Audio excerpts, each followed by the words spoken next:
Sir ଆପଣ ଜାଣିଲେ ଆଉ ଆଜି ଆମର ରତ୍ନଭଣ୍ଡାର ଖୋଲା ହବ। ଆପଣ କ'ଣ କହୁଛନ୍ତି କହୁନାହାନ୍ତି?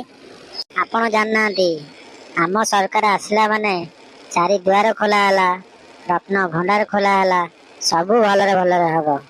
ବୁଝିପାରିଲ ନା ଏପର୍ଯ୍ୟନ୍ତ ବି ବୁଝିପାରିଲେନି? ଓହୋ, ମୁଁ ସେ କଥା କହୁନି।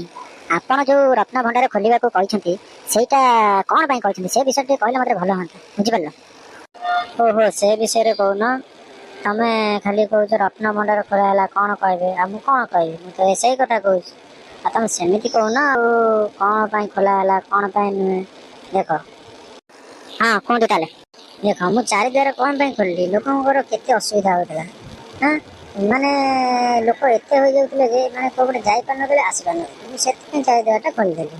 ଆଉ ରତ୍ନଭଣ୍ଡାର କଥା ଆପଣ କହୁଛନ୍ତି, ରତ୍ନଭଣ୍ଡାରଟା ମାନେ କ'ଣ? ରତ୍ନଭଣ୍ଡାର ଆମର ଯେଉଁ ଗଲା ସରକାର ଯେଉଁ ଥିଲେ, ମୁଁ ଖୋଲିବା ପାଇଁ ଚାହିଁଲି ଯେ ମାନେ